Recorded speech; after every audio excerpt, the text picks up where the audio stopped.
Thursdays are for our weekly check-in with our colleagues at Life on what we can do over the weekends. The first pick is an upcoming book that's 6 years in the making. It's called Secret Singapore. That'll be on our shelves next month. Well, since we can't go overseas and we're always on the hunt for something new on our tiny island, this book's release is pretty good because Secret Singapore uncovers 130 under-the-radar spots here. Well, our intrepid travel correspondent Clara Locke is here to share all about it. Clara, in going through this book, were there any spots that were particularly exciting for you that, made you want to immediately go out and make a trip and check them out? Yeah, so I think this book made me really curious about the North. And in Singapore, the North gets a bad rap, right? Because people say, oh, Yishun is weird, or they don't really know what there is to do there. But the authors highlighted a few interesting spots. For instance, Woodlands Waterfront Park, which they say is one of the best sunset spots in Singapore. So that made me really curious because prior to the pandemic, I used to cover travel, right? So I used to see all these glorious sunsets in different countries. And it occurred to me that I've never actually sat down and intentionally watched the sunset in Singapore. So I would love to check that out, see if it lives up to the hype. And then also maybe put together a few spots in the North for a half day or a full day itinerary. And some other interesting places I think would be Kampong Admiralty, which is this lush retirement village with communal farms and just in a very nice green setting.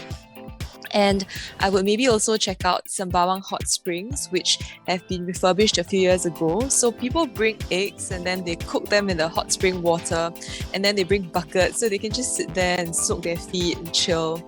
And then I would maybe also check out Bewley House, which is this neoclassical building, and it used to house officers from the British Royal Navy. Today, it's got a Chinese restaurant there, and then outside the building, there's this nice stretch of supposedly very quiet, pristine beach, and it's supposed to make you feel like you're not in Singapore, which is really what everyone is looking for these days, right? Now, Clara, as we mentioned earlier, 6 years went into this book. What were the authors trying to achieve with Secret Singapore other than showing readers these hidden gems of Singapore? I think they're trying to capture the Singapore that is here today before it is lost. So one of the authors, Jerome Lim, is actually the guy behind The Long and Winding Road, which is this heritage blog that has been around for years, and it documents all these spots in Singapore, that some of which have been demolished, and it's got all these historical facts about all these places. And he was inspired to start the blog on a work trip in Penang in 2008, where he said that the things he was seeing around him in Penang reminded him so much of his childhood growing up in the 1960s in Singapore.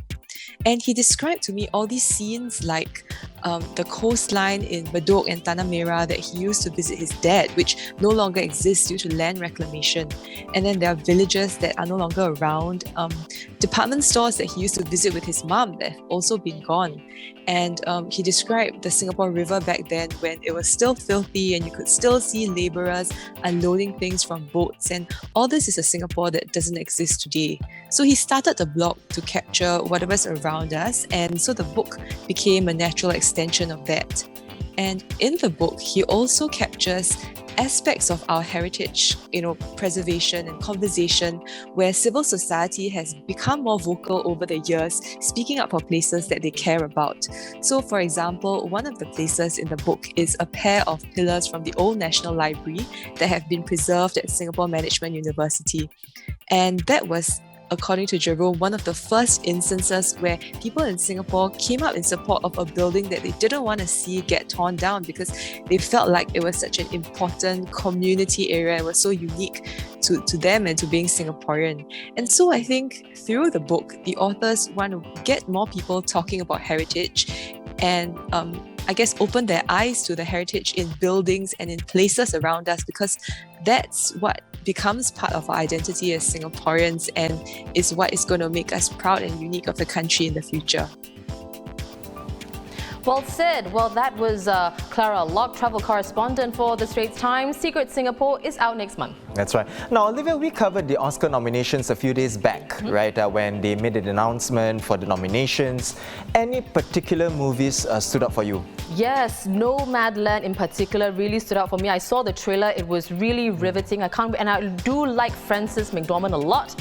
So, and another one is of course Minari, which is I believe has been in our theatres since March the 11th, but I haven't found time to catch it yet. So it's of course the story of a Korean family settling down in 1980s Arkansas, and it's up for 6 Oscar nominations, including Best Picture, and of course film correspondent John Louis is here with his take on this one. So John, you have seen Minari and have actually reviewed it already. So in your review, you wrote that, quote, movies about the Asian American experience have predictable beats. How does Minari avoid these tropes?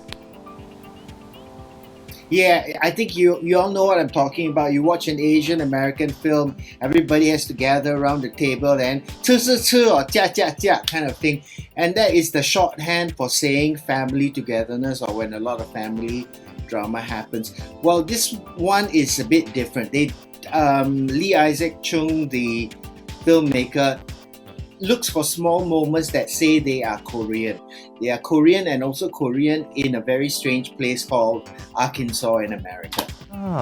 Okay. And John, you gave it 4 stars. Now, what accounted for the last missing star? Well, I love the film. I don't want people to think that 4 stars means that it's a bad film.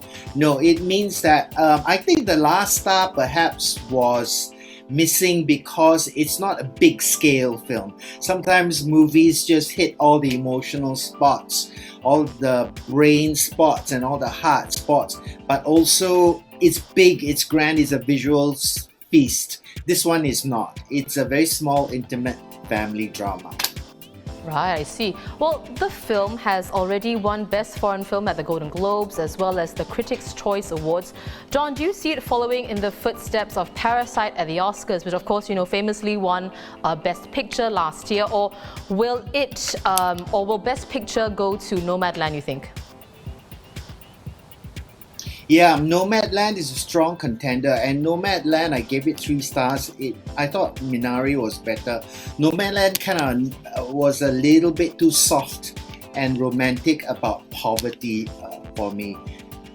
Minari should win, but I think Nomadland will win many awards.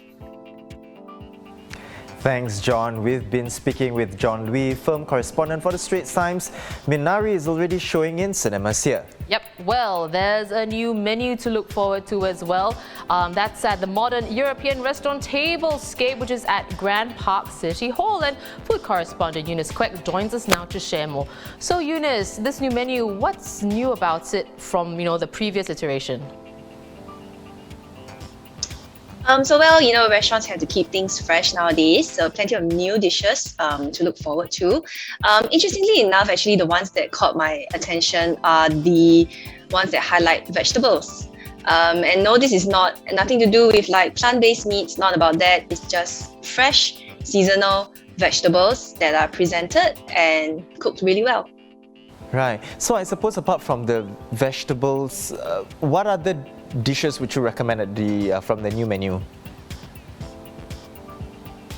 Well, of course, if you are, a meat lover, straight up go for the Sanchoku Wagyu strip loin. Simply grilled, it's juicy, it's flavorful, and comes with a side of some charcoal grilled eggplant and some crisp tomatoes.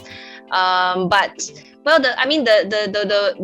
ones that really stood out to me were, like I mentioned, the vegetable dishes. So you can check out this colorful botanic garden vegetable dish. It's not just a salad; it actually has a layer of this charcoal grilled eggplant. It's topped with a mix of raw and steamed vegetables that are in season, and dressed in a blend of olive oil, pommery mustard, raspberry vinaigrette. And what actually takes this dish to another level is the fact that it comes with a small glass of lapsang souchong tea. And so when you kind of drink a little bit of the tea, you have a bite of the vegetables, it kind of brings out the richness, smokiness of the vegetables, some of them that have been grilled. And there's also one more to look out for, which is the creamy zucchini soup. You have the summer squash done in 3 ways. So you get the cream, you get these sauteed cubes, so that kind of gives you a bit of a crunch as you are drinking the soup. And you also have the zucchini flour that's stuffed with ricotta, and usually you might have this fried, but in this case it is steamed. So really nice, delicate flavors. You get a really nice meal because some of these dishes are part of set menus. Won't make you too full, too uncomfortable. Good for if you have vegetarian friends as well. Well, I've actually not looked forward to eating vegetables, but I think this time around, after Eunice's description, I am actually looking forward to it. Yeah. Tablescape, that's where you can find it. Well, thank you so much, Eunice. That was food correspondent Eunice Quek. There are more suggestions from our live colleagues in the Friday pages tomorrow.